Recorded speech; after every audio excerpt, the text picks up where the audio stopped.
And our next guest is an esteemed social entrepreneur and a HR expert with over 25 years in that industry.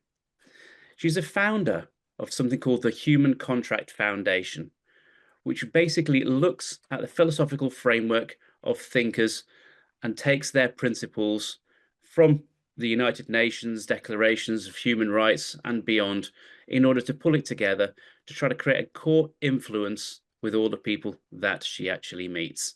With a very, very interesting history on WhatsApp and dealing with people through life and afterlife too, I bring to you Maria Dolores. Over to you, Maria. Thank you. Thank you very much. I'm so happy to be here with you right now in this time. Yes, so we have a lot of challenges in the world today.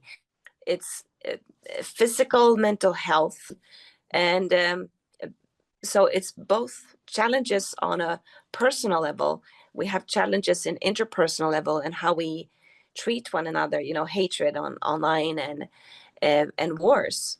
We have never had as many conflicts in the world as we have today since the Second World War. So the way I perceive symptoms of the where we are today in our human history. So it's had technology supporting and driving us forward as a species, as a humanity. So 300,000 years ago, we had the technology of fire and stone. And then just 50,000 years ago, we became agricultural. And so we had we grew in groups from 150 to 1,000. So that was a huge step in our human history. And so today we're standing in this nation-centric thinking, and we also have representation from all the previous levels in our human history. We have 350 million people who are living indigenous lives. We have about 67% of the world with internet access. So it's not 100% yet. That the calculation is that around 2040, in the beginning of 2040, we will probably have 100% of people connecting online, or 95%. So again, technology supporting and driving us to the next level, and here we are. Nation-centric thinking with fundamentals like the justice system, the political system, and then we used to have media, the third state of power, who was auditing the justice system, auditing the nation-centric thinking to a global, local, supporting and driving this change. How are our perspectives? Who are we? And I mean that sort of philosophically, but also really, really, really core to the point of looking at our human rights, that we are born with our human rights, that was stated in United Nations Declaration of the Universal Human Rights. But with the rights, we should also have responsibilities, right? So with this change, I 10 years ago, I wrote the book, A State of Grace, Human Rights and Human Obligations. And so that's what I've been doing now for 10 years. I've been talking about rights and responsibilities and how we deepen governance, that governance is about ourselves. My right, your right to your body, your emotions, your thoughts, our rights with our power, our communication, and our life. And that we also have collective rights and responsibilities as a species. So let me break it down. With this change, the Human Constitution is my upcoming book that I'm just finishing. It's called The Human Constitution, the human constitution is simply stating that we are born with our rights and that we mature in our responsibilities. So these 7 principles is based on United Nations Declaration of the Universal Human Rights. And the 7 principles, the first 3 is personal. It's about our body, our emotion, and our thoughts. That's stated in United Nations, that we have rights with our body, we have the right to our emotions, and we have the right to our thoughts. And with these rights, the responsibilities is to mature with our body, to mature in our emotions, and to strive for a more mature humanity, and to mature in our thinking, trying to broaden perspectives, also acknowledging the very human, how it is to be a human. And from time to time we struggle with our emotions, and so I call this istima. Istima is when we dive into, fear, anger, frustration, what we can label as more heavy emotions, and that this is symptoms of that there's something that we can broaden the perspective on. So when we look back on our difficult challenges, it's how we can look at how we mature with our emotions. We mature in and broaden our thoughts.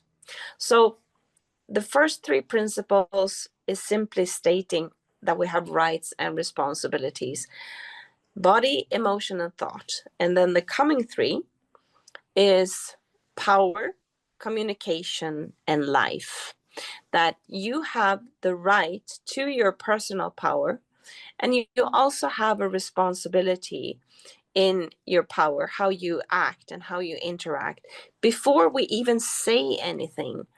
That we do have, how you sit in a room and someone else enters the room, and the feeling is just shifting, right? And it can be that it feels like the room is lighting up and we feel happy, or we feel hesitation. So power, that we have the right to our power, how we act and interact, our monetary power, our physical power, which is also sexual power, and then also personal power. And the responsibilities is to mature a more dignified and strive for more dignity. And then communication is the 5th out of the 7 principles. It's about communication, freedom of speech, freedom of creativity, but also responsibility in listening and trying to understand the other perspective and to have a communication. So a balance and a strive for a more mature communication. And then the 6th out of the principles is life. You have the right to your life. You have the right to live with whomever, wherever, and however you like, but not at the cost of any other. So to respect others' way of life and other life forms. And this is also thank you, Sheil.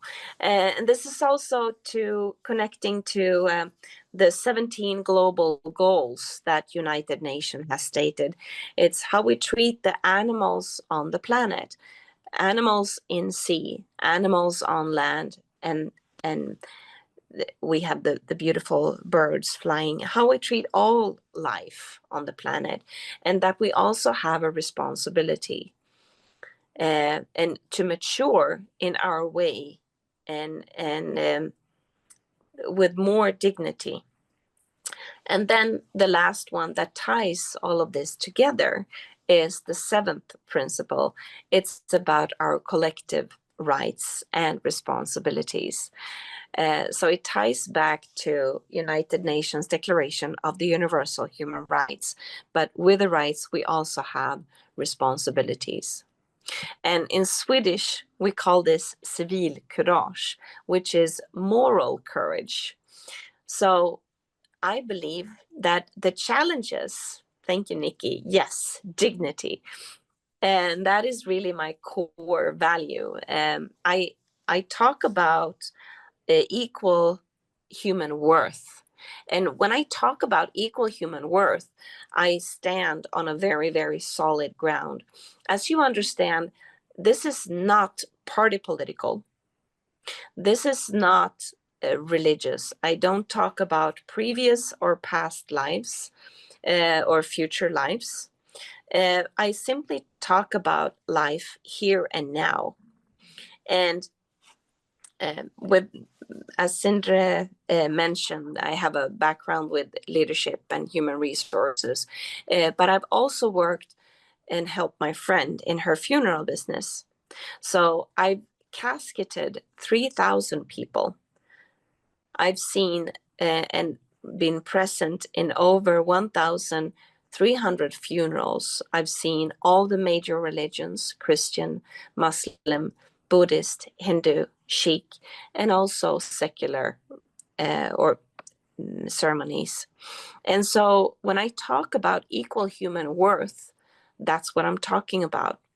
I've seen and casketed the baby that was just 1 day old, and the oldest being 107 years old. I've seen all people from all walks of life, the man who lived on the street for 15 years and the lady in the Chanel dress. And we have all equal human worth. So with this, I believe that united, we will make a change.